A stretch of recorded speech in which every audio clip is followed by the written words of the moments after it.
அணி திரள்வோம் இறை மக்களே, அன்பில் வாழ்வோம் ஓர் குலமாய். அனைத்தும் படைத்து அழைத்து காக்கும் அன்பு தெய்வம் அழைக்கின்றார். கன்னிமரியே, உலகில் உள்ள எல்லா பெண்களையும் விட நீர் ஆண்டவராகிய உன்னத கடவுளின் ஆசி பெற்றவர். ஏனெனில் உமது புகழ் மாந்தரின் வாயிலிருந்து ஒரு பொழுதும் நீங்கா வண்ணம் அவர் உமது பெயரை பெரிதும் உயர்த்தியுள்ளார். தந்தை, மகன், தூய ஆவியாரின் பெயராலே நம் ஆண்டவராகிய இயேசு கிறிஸ்துவின் அருளும் கடவுளின் அன்பும் தூய ஆவியாரின் நட்புறவும் உங்கள் அனைவரோடும் இருப்பதாக.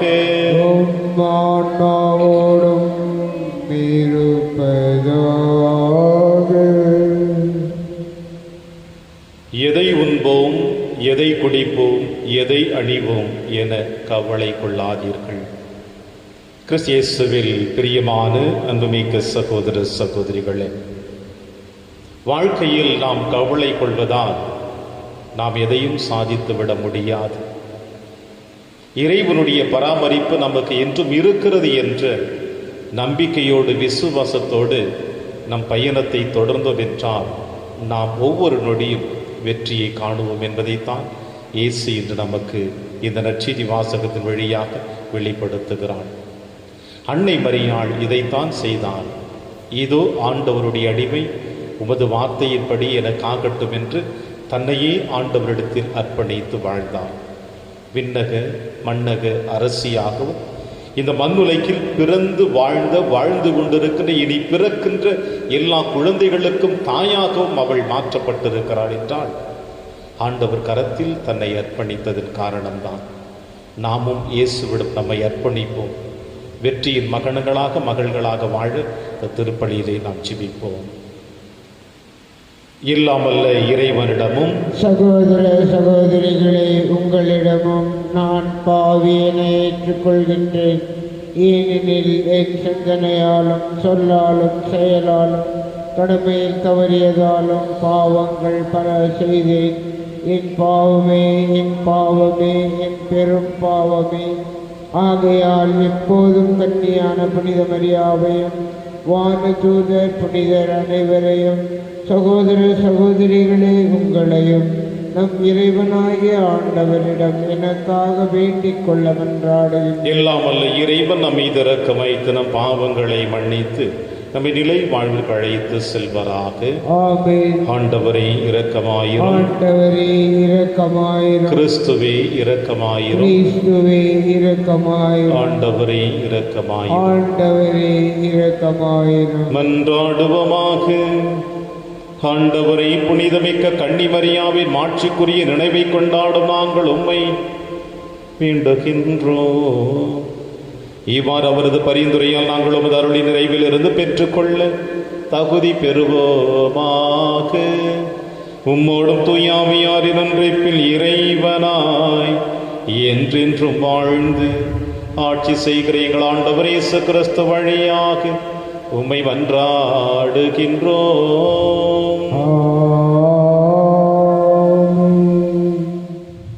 அரசர் யோசுவா சக்கரியாவை கொல்ல செய்தார். குறிப்பேடு 2ஆம் நூலிலிருந்து வாசகம். பிரிவு 24, இறை திருவாக்குகள் 17 முதல் 25 முடிய.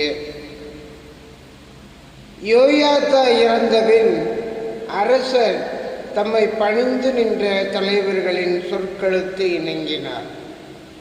அதனால் அவர்கள் தங்கள் முன்னோர்களின் கடவுளான ஆண்டவரின் இல்லத்தை புறக்கணித்து அசேரா கம்பங்களையும் சிலைகளையும் வழிபட்டனர். அவர்கள் செய்த இப்பாவத்தின் பொருட்டு யூதாவின் மேலும் எருசலேமின் மேலும் இறைவன் கடும் கோபம் கொண்டார். அவர்கள் தம்மிடம் மீண்டும் வருவதற்கு ஆண்டவர் அவர்களிடம் இறைவாக்கினர்களை அனுப்பினார். அவர்களும் மக்களை கண்டித்தனர். ஆனால் அவர்கள் செவி கொடுக்கவில்லை.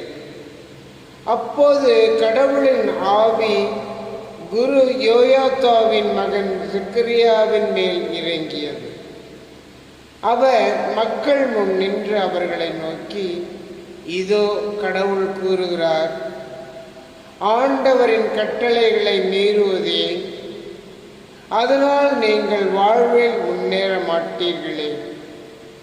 ஆண்டவரை நீங்கள் புறக்கணித்ததால் அவரும் உங்களை புறக்கணித்துள்ளார் என்று கூறினார். அவர்கள் அவருக்கு எதிராக சதி செய்து அரசரின் ஆணைக்கேற்ப ஆண்டவரின் இல்லத்து மண்டபத்தில் அவரை கல்லால் எறிந்து கொன்றனர். அவர் தந்தை யோயாத்தா காட்டிய பேரன்பை மறந்து அரசர் யோவாசு சக்கரியாவை கொலை செய்தார். அவர் இறக்கும்போது ஆண்டவர் இதை கண்டு பழி வாங்குவாராக என்றார். அடுத்த ஆண்டு சிரியா படையினர் அவருக்கு எதிராக வந்து யூதாவிலும் எருசலேமிலும் புகுந்து மக்களின் எல்லா தலைவர்களையும் கொன்று அழித்தனர். கொள்ளை பொருள்கள் அனைத்தையும் தமஸ்கு மன்னனிடம் அனுப்பி வைத்தனர். சிரியர் மிகச் சிறு படையுடன் தான் வந்தனர். இருப்பினும் தங்கள் முன்னோரின் கடவுளான ஆண்டவரை இஸ்ரேலர் புறக்கணித்ததால் ஆண்டவர் அவர்களது பெரும் படையை சிரியரின் கையில் ஒப்புவித்தார். அவர்கள் யோசுவாவை தண்டித்தனர். கடும் காயமுற்ற நிலையில் யோவாசை சிரியர் விட்டு சென்றனர். அவருடைய அலுவலர்களோ அவருக்கு எதிராக சதி செய்து குரு யோயாத்தாவின் மகனின் இரத்த பழியின் பொருட்டு அவரது படுக்கையிலேயே அவரை கொன்றனர். தாவீதின் நகரத்தில் அவர் சடலத்தை அடக்கம் செய்தனர். ஆனால் அரசர்களின் கல்லறைகளில் அவரை அடக்கம் செய்யவில்லை. இது ஆண்டவர் வழங்கும் அருள் வாக்கு. இறைவனுக்கு நன்றி. பதிலுரை திருப்பாடல் 89. பல்லவி. எனது பேரென்று என்றும் நிலைக்க செய்வேன். எனது பேரென்று என்றும் நிலைக்க செய்வேன். நான் தேர்ந்து கொண்டவனோடு உடன்படிக்கை செய்து கொண்டேன். என் ஊழியன் தாவீதுக்கு ஆணையிட்டு நான் கூறியது, உன் வழிமரபை என்றென்றும் நிலைக்க செய்வேன். உன் அரியணையை தலைமுறை தலைமுறையாக நிலைத்திருக்க செய்வேன். பல்லவி. எனது பேரென்று என்றும் நிலைக்க செய்வேன். அவன் மீது கொண்ட பேரென்று என்றும் நிலைக்குமாறு செய்வேன். அவனோடு நான் செய்து கொண்ட உடன்படிக்கையும் எப்பொழுதும் நிலைத்திருக்கும். அவனது வழிமரபை என்றென்றும் நிலைநிறுத்துவேன். அவனது அரியணையை வான்வெளி உள்ளவரை நிலைக்க செய்வேன். பல்லவி. எனது பேரென்று என்றும் நிலைக்க செய்வேன். அவன் புதல்வர் என் திருச்சட்டத்தை கைவிட்டாலோ, என் நீதி நெறிகளின்படி நடக்காவிலோ, என் விதிகளை மீறினாலோ, என் கட்டளைகளை கடைபிடிக்காவிடிலோ, அவர்களது குற்றத்திற்காக அவர்களை பிரம்பினால் தண்டிப்பேன். அவர்களின் தீச்செயலுக்காக அவர்களை கசையால் அடிப்பேன். பல்லவி. எனது பேரன்பு என்றும் நிலைக்க செய்வேன். ஆயினும் என் பேரன்பை தாவீது விட்டு விலகவில்லை. என் வாக்கு பிறழாமை நின்று வழுவ மாட்டேன். பல்லவி. எனது பேரன்பு என்றும் நிலைக்கச் செய்வேன். வாழ்த்தொலி. அல்லேலூயா, அல்லேலூயா. நம் ஆண்டவர் இயேசு கிறிஸ்து செல்வராயிருந்தும் அவருடைய ஏழ்மையினால் நீங்கள் செல்வராகுமாறு உங்களுக்காக ஏழையானார். அல்லேலூயா. ஆண்டவர்களோடு இருப்பாராக. ஓம் ஆன்மாவோடும் இருப்பாராக. தூய மத்தேயு எழுதிய பரிசுத்த நற்செய்தியிலிருந்து வாசகம். ஆண்டவரே மாட்சி உமக்கே. இயேசு தம் சீடருக்கு கூறியது, எவரும் இரு தலைவர்களுக்கு பணிவிடை செய்ய முடியாது. ஏனெனில் ஒருவரை வெறுத்து மற்றவரிடம் அவர் அன்பு கொள்வார், அல்லது ஒருவரை சார்ந்து கொண்டு மற்றவரை புறக்கணிப்பார். நீங்கள் கடவுளுக்கும் செல்வத்துக்கும் பணிவிடை செய்ய முடியாது. ஆகவே நான் உங்களுக்கு சொல்லுகிறேன், உயிர் வாழ எதை உண்பது எதை குடிப்பது என்றோ, உடலுக்கு எதை உடுத்துவது என்றோ நீங்கள் கவலை கொள்ளாதீர்கள். உணவை விட உயிரும் உடையை விட உடலும் உயர்ந்தது அல்லவா? வானத்து பறவைகளை நோக்குங்கள், அவை விதைப்பதுமில்லை, அறுப்பதுமில்லை, களஞ்சியத்தில் சேர்த்து வைப்பதுமில்லை, அறுப்பதும் இல்லை. உங்கள் விண்ணக தந்தை அவற்றுக்கு உணவு அளிக்கிறார். அவற்றை விட நீங்கள் மேலானவர்கள் அல்லவா? கவலைப்படுவதால் உங்களில் எவர் தமது உயரத்தோடு ஒரு முழம் கூட்ட முடியும்? உடைக்காக நீங்கள் ஏன் கவலைப்படுகிறீர்கள்? காட்டு மலர்ச்செடியின் எப்படி வளர்கின்றன என கவனியுங்கள். அவை உழைப்பதும் இல்லை, நூற்பதும் இல்லை. ஆனால் சாலமோனின் கூட தம் மேன்மையில் எல்லாம் அவற்றில் ஒன்றை போலவும் அணிந்திருந்ததில்லை என நான் உங்களுக்கு சொல்லுகிறேன். நம்பிக்கை குன்றியவர்களே, இன்றைக்கு இருந்து நாளைக்கு அடுப்பில் எரியப்படும் காட்டு புல்லுக்கு கடவுள் இவ்வாறு அணி செய்கிறார் என்றால் உங்களுக்கு இன்னும் அதிகமாய் செய்ய மாட்டாரா? ஆகவே எதை உண்போம், எதை குடிப்போம், எதை அணிவோம் என கவலை கொள்ளாதீர்கள். ஏனெனில் பிற இனத்தவரே இவற்றை எல்லாம் நாடுவர். உங்களுக்கு இவை யாவும் தேவை என உங்கள் விண்ணக தந்தைக்கு தெரியும். ஆகவே அனைத்திற்கும் மேலாக அவரது ஆட்சியையும் அவருக்கு ஏற்புடையவற்றையும் நாடுங்கள். அப்பொழுது இவை அனைத்தும் உங்களுக்கு சேர்த்து கொடுக்கப்படும். ஆகையால் நாளைக்காக கவலைப்படாதீர்கள். ஏனெனில் நாளையை கவலையை போக்க நாளை வழி பிறக்கும். அந்த நாளுக்கு அன்றன்றுள்ள தொல்லையே போதும். ஆண்டவரின் அருள்வாக்கு. கிறிஸ்துவே உமக்கு புகழ்.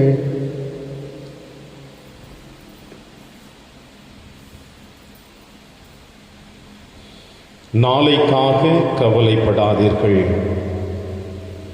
கிறிஸ்து இயேசுவில் எனக்கு பிரியமான அன்புமிக்க சகோதர சகோதரிகளே, கவலை எல்லா மனிதரையும் தனது ஆட்சிக்குள் அடக்கி ஆளுகின்ற ஒரு நிலைமை. பலமுறை நீங்களும் நானும் அறிந்த ஒரு உண்மையை, கருவறையில் இருக்கின்ற குழந்தை கூட கவலை கொள்கிறது. கல்லறைக்கு செல்லக்கூடிய வயது முதிர்ந்தவர்களும் கவலை கொள்கிறார்கள். கருவறையில் இருக்கின்ற குழந்தை, எனக்கு எந்த ஆபத்தும் வந்துவிடக்கூடாது, என்னை சுமக்கின்றவள் என்னை அழித்து விடக்கூடாது என்ற பயமும் கவலையும் அந்த குழந்தைக்கு இருந்து கொண்டுதான் இருக்கின்றன. இன்றைய காலகட்டங்களில்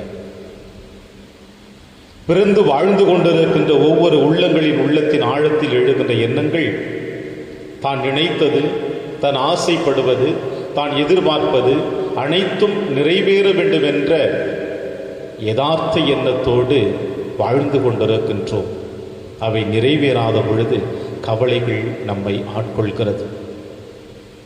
வயது முதிர்ந்த காலத்தில் படுக்கையில் கிடக்கின்ற, உதவிகளை தேடி அலைந்து கொண்டிருக்கின்ற ஒவ்வொரு நல் உள்ளங்களும், குறிப்பாக பிள்ளைகளினால் ஒதுக்கி வைக்கப்பட்டிருக்கின்ற, நிராகரிக்கப்பட்டிருக்கின்ற வயது முதிர்ந்த பெற்றோர்கள், எங்கள் வாழ்க்கை எப்படி செல்லப் போகிறது, ஒவ்வொரு நாளும் எப்படி நாங்கள் வாழப்போகிறோம் என்ற கவலையும் கண்ணீரும் அவர்களையும் ஆட்கொண்டுதான் இருக்கின்றன. இப்படிப்பட்ட கவலைகள் ஒருபுறம் இருக்கின்ற பொழுது, இன்னும் அதிகமான எதிர்பார்ப்புகள், ஆசைகளுக்கு மத்தியிலே எத்தனையோ உள்ளங்கள் தங்களுடைய வாழ்க்கையை நடத்தி கொண்டிருக்கிறார்கள். தேவையற்ற சிந்தனைகள், தேவையற்ற ஆசைகள், தேவையற்ற எதிர்பார்ப்புகள், இவைகளுக்கு மத்தியிலே தங்கள் வாழ்க்கையை திணித்து கொண்டு, இப்படித்தான் நான் வாழ வேண்டும் என்ற தவறான சிந்தனைகளோடு தங்கள் வாழ்க்கையை தொலைந்து வாழ்ந்து கொண்டிருக்கின்ற எத்தனையோ வாலிப உள்ளங்களையும் இன்றைய காலகட்டங்களிலே நாம் காத்து கொண்டுதான் இருக்கிறோம்.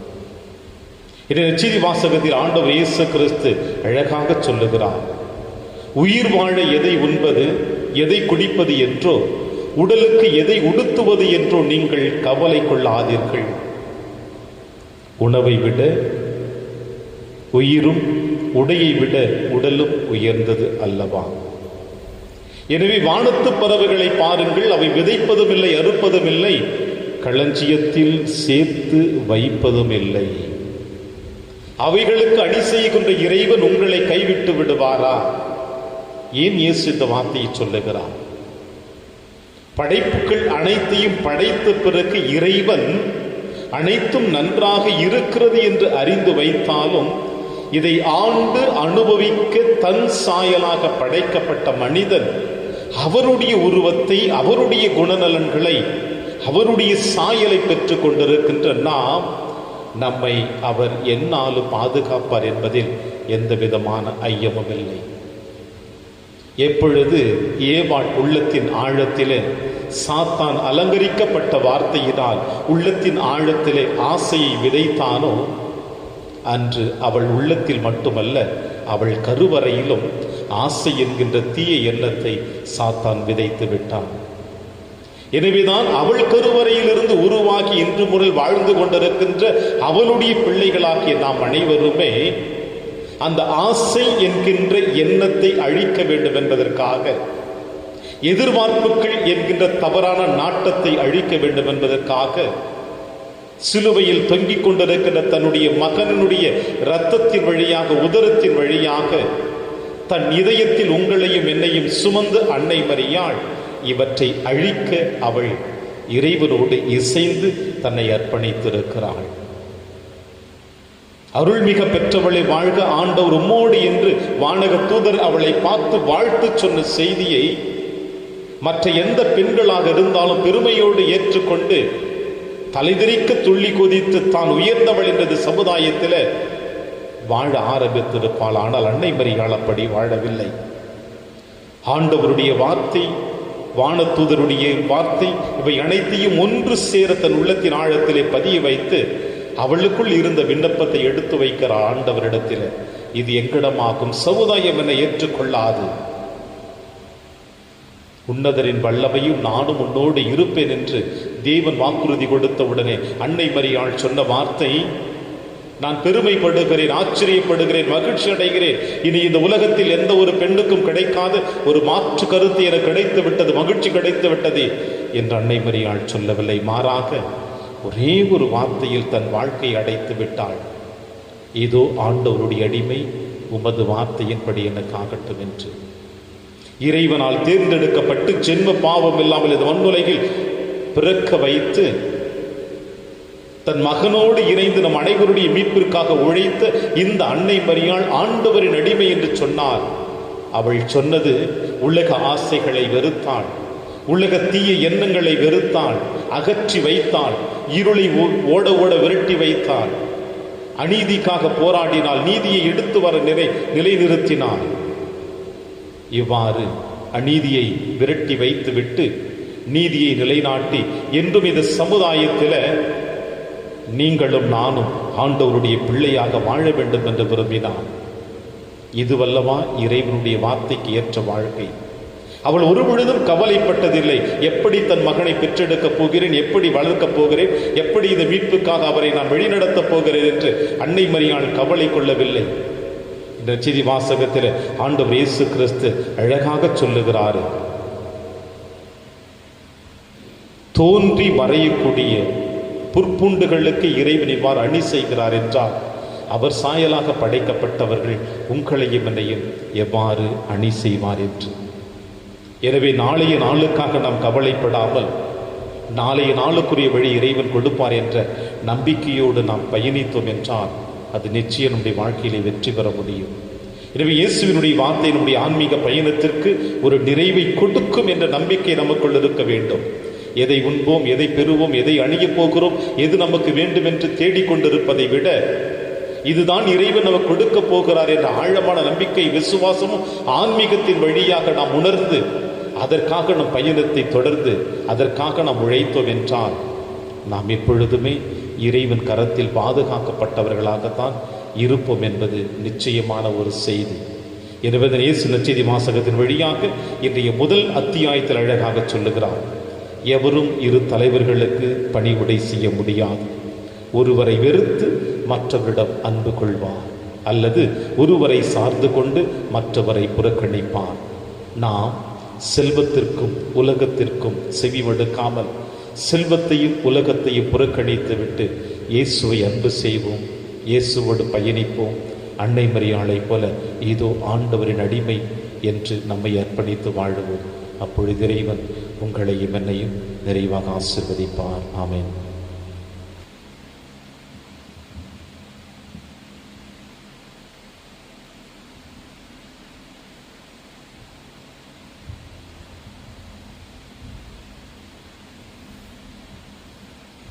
ஆண்டவரை அனைத்துலகின் நிறைவா நீர் வாழ்த்த பெறுவீராக. ஏனெனில் உமது வல்லமையின் அப்பத்தை பெற்றுள்ள நிலத்தின் விளைவும் மனித உழைப்பின் பயனுமானது அப்பத்தை முகப்பு கொடுக்கிறோம். இது எங்களுக்கு வாழ்வளிக்கும் அப்பமாக மாறும். இறைவன் என்றென்றும் வாழ்த்த பெறுவாராக.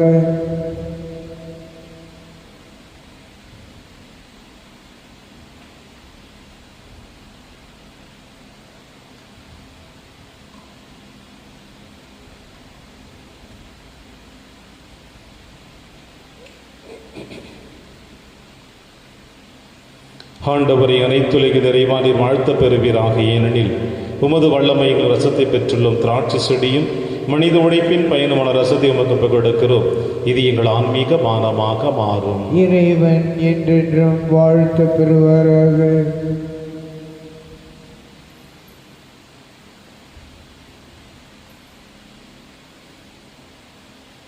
சகோதர சகோதரிகளை, என்னுடையதும் உங்களுடையதுமான இப்பலி எல்லாமல்ல தந்தையாக இறைவனுக்கு ஏற்றதாக்கும்படி செபியுங்கள். ஆண்டவர் தமது பெயரின் புகழ்ச்சிக்காகவும் ஆட்சிக்காகவும் நமது நன்மைக்காகவும் புனித திரு அவை அனைத்தின் நலனுக்காகவும் உமது கையிலிருந்து இப்பலியை ஏற்றுக்கொள்வாராக. ஆண்டவரையும் திருமகனுடைய தாயின் நினைவு கொண்டாட்டத்தில் மகிழும் நாங்கள் உமக்கு புகழ்ச்சி பலியை ஒப்பு கொடுக்கின்றோம். இப்புனித உறவு பரிமாற்றத்தினால் எங்கள் நிலையான மீட்பு பயணத்தில் நாங்கள் முன்னேற அருள் புரிவீராக. எங்கள் ஆண்டவராகிய கிறிஸ்து வழியாக உம்மை மன்றாடுகின்றோம். ஆண்டவர்களோடு இருப்பாராக. ஆன்மாவோடும் இருப்பாராக. இதயங்களை மேலே எழுப்புங்கள். ஆண்டவரிடம் எழுப்பி நம் இறைவனாகி ஆண்டவருக்கு நன்றி கூறுவோம். அது தகுதியும் நீதியுமானது. ஆண்டவரே, தூயவரான தந்தையே, உம் அன்பார்ந்த மகன் இயேசு கிறிஸ்து வழியாக இந்நாளும் இவ்விடத்திலும் நாங்கள் உமக்கு நன்றி செலுத்துவது மெய்யாகவே தகுதியும் நீதியுமாகும், எங்கள் கடமையும் மீட்புக்குரிய செயலுமாகும். உம் வார்த்தையான் அவர் வழியாக அனைத்தையும் படைத்தீர். அவரையே மீட்பராகவும் ஈடேற்றுபவராகவும் எங்களுக்கு அனுப்பினீர். அவர் தூய ஆவியினால் உடலெடுத்து கன்னி மரியாவிடமிருந்து பிறந்தார். அவர் உமது திருவுளத்தை நிறைவேற்றி புனித மக்களை உமக்கு பெற்றுத்தர தம் கைகளை விரித்து பாடுபட்டார். இவ்வாறு அவர் சாவை வென்று உயிர்ப்பை வெளிப்படுத்தினார். ஆகவே வானக தூதரோடும் புனித அனைவரோடும் சேர்ந்து நாங்கள் உமது மாட்சிமை புகழ்ந்துரைத்து ஒரே குரலாய் சொல்லுவதாவது: தூயவர் தூயவர் தூயவர், வான்படைகளின் கடவுளாம் ஆண்டவர். விண்ணகமும் மன்னகமும் உமது மாட்சியால் நிறைந்துள்ளன. உன்னதங்களிலே ஓசன்னா. ஆண்டவர் பெயரால் வருகிறவர் ஆசி பெற்றவர். உன்னதங்களிலே ஓசன்னா. ஆண்டவரே, நீர் மெய்யாகவே தூயவர். தூய்மை அனைத்திற்கு முற்றாகவே முடிய ஆவியை பொழிந்து இக்காணிக்கைகளை தூய்மைப்படுத்த உம்மை வேண்டுகிறோம். இவ்வாறு எங்கள் ஆண்டவர் இயேசு கிறிஸ்துவின் உடலும் இரத்தமுமாக எங்களுக்கு இவை மாறுவனவாக. அவர் பாடுபட உள்ளம் கணிந்து தம்மை கையளித்த போது அப்பத்தை எடுத்து நன்றி செலுத்தி அதை பிட்டு தம் சீடருக்கு அளித்து அவர் கூறியதாவது: அனைவரும் இதிலிருந்து பெற்று உண்ணுங்கள், ஏனெனில் இது உங்களுக்காக கையளிக்கப்படும் என் உடல்.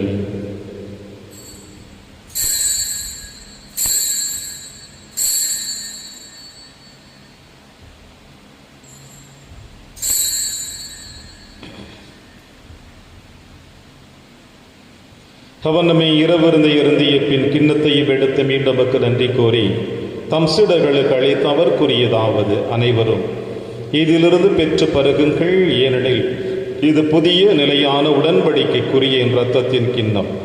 இது பாவ மன்னிப்புக்கென்று உங்களுக்காகவும் பலருக்காகவும் சிந்தப்படும். இதை என் நினைவாக செய்யுங்கள்.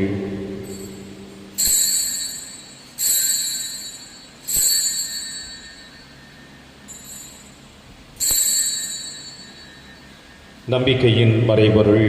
ஆண்டவரே, நீர் வருமளவும் உமது இறப்பினை அறிக்கையிடுகின்றோம், உமது உயிர்ப்பினையும் எடுத்துரைக்கின்றோம். ஆகவே ஆண்டவரே, நாங்கள் கிறிஸ்துவின் இறப்பினையும் உயிர்ப்பினையும் நினைவு கூர்ந்து வாழ்வதரும் அப்பத்தையும் மீட்பளிக்கும் கிண்ணத்தையும் உமக்கு புகழ்கின்றோம்.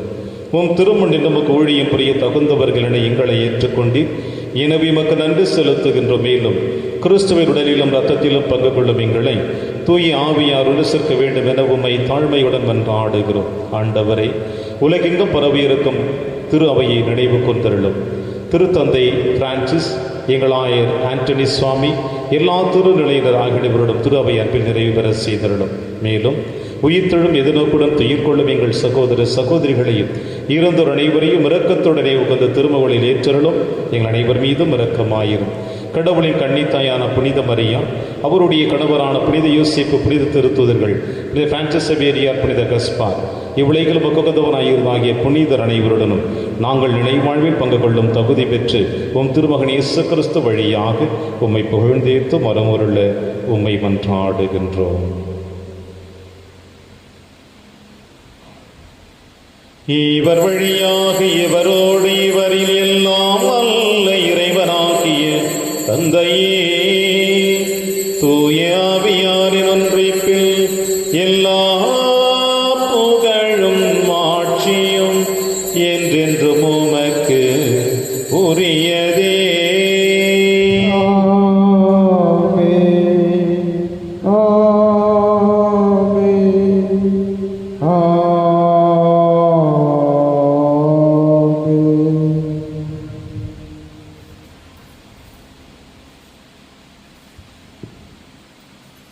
மீட்பரின் கட்டளையால் கற்பிக்கப்பட்டு இறை படிப்பினையால் பயிற்சி பெற்ற நாம் அனைவரும் துணிந்து சொல்வோம். விண்ணுலகில் இருக்கிற எங்கள் தந்தையே, உமது பெயர் தூயது என போற்ற பெறுக. உமது ஆட்சி வருக. உமது திருவுளம் விண்ணுலகில் நிறைவேறுவது போல மண்ணுலகிலும் நிறைவேறுக. எங்கள் அன்றாட உணவை இன்று எங்களுக்கு தாரும். எங்களுக்கு எதிராக குற்றம் செய்வோரை நாங்கள் மன்னிப்பது போல எங்கள் குற்றங்களை மன்னியும். எங்களை சோதனைக்கு உட்படுத்தாதையும், தீமையிலிருந்து எங்களை விடுவித்தருளும். ஆண்டவரை, தீமை அனைத்திலும் இருந்து எங்களை விடுவித்து எங்கள் வாழ்நாளில் அமைதியை கனிவுடன் அருளுமை மன்றாடுகிறோம். உமது இரக்கத்தின் உதவியால் நாங்கள் பாவத்திலிருந்து எப்பொழுதும் விடுதலை பெற்று யாதொரு கலக்கமுமின்றி நலமாயிருப்போமாக. நாங்கள் எதிர்நோக்கி இருக்கும் பேரின்பத்திற்காகவும் மீட்பராக இயேசு கிறிஸ்து வருகைக்காகவும் காத்திருக்கின்றோம். ஆட்சியும் வல்லமையும் ஆட்சியும் என்றென்றும் உமது. ஆண்டவரே இயேசு கிறிஸ்துவை, அமைதியை உங்களுக்கு விட்டுச் செல்கிறேன், அமைதியை உங்களுக்கு அளிக்கிறேன் என்று உம் திருத்துதர்களுக்கு வழிந்தீரே. எங்கள் பாவங்களை பாராமல் திரு அவையின் நம்பிக்கையை கண்ணோக்கி உமது திருவுளத்திற்கேற்பதற்கு அமைதி ஒற்றுமை அளித்தொள்வீராக என்று வாழ்ந்து ஆட்சி செய்கின்றவர் நீரே. ஆண்டவருடைய அமைதி உங்கள் அனைவரோடும் என்றும் இருப்பதாக. ஒருவருக்கொருவர் உறவின் வாழ்த்தை அறிவித்து மகிழ்வும். சமாதானம்.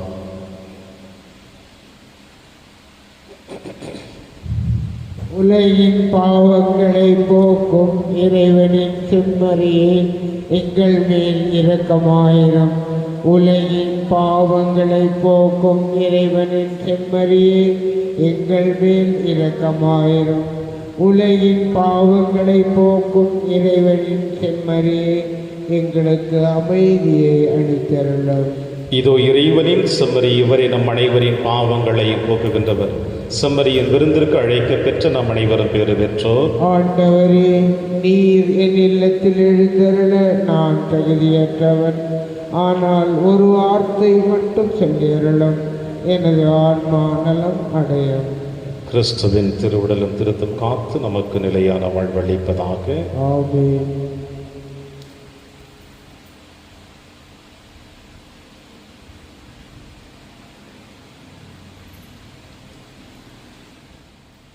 கிறிஸ்துவின் ஆன்மாவே என்னை புனிதமாக்கும். கிறிஸ்துவின் திருவுடலே என்னை மீட்டருளும். கிறிஸ்துவின் திரு இரத்தமே எனக்கு எழுச்சியூட்டும். கிறிஸ்துவின் விழாவின் தண்ணீரே என்னை கழுவிடுமே. கிறிஸ்துவின் பாடுகளே என்னை தேற்றிடுமே. ஓ நல்ல இயேசுவே, எனக்கு செவிசாயம். உம் திருக்காயங்களுள் என்னை மறைத்தருளும். உம்மிடமிருந்து என்னை பிரிய விடாதேயும். தீய பகைவரிடமிருந்து என்னை காத்தருளும். எனது இறப்பின் வேளையில் என்னை அழைத்தருளும். உம்மிடம் வர எனக்கு கட்டளையிட்டருளும். புனிதர்களோடு எக்காலமும் உம்மை புகழ செய்யும். ஆமென். எல்லா தலைமுறையினரும் என்னை பேறு பெற்றவர் என்பர், ஏனெனில் கடவுள் அடிமையின் தாழ்நிலையை கண்ணோக்கினார். அல்லேலூயா. நன்றி கூறி மன்றாடுவோமாக. ஆண்டவரே, விண்ணக உணவால் ஊட்டம் பெற்ற நாங்கள் உம்மை கெஞ்சி வேண்டுகின்றோம். அருள்மிகு கண்ணியிட பிறந்தவும் திருமகனை வருள் அடையாளத்தின் வழியாக உட்கொண்டுள்ளோம். அதனால் எங்கள் சொற்களால் அவரை அறிவிக்கவும் செயல்களால் அவரை பற்றி கொள்ளவும் எங்களுக்கு அருள்வீராக. எங்கள் ஆண்டவராகிய கிறிஸ்து வழியாக உம்மை மன்றாடுகின்றோம். ஆண்டவர் உங்களோடு இருப்பாராக.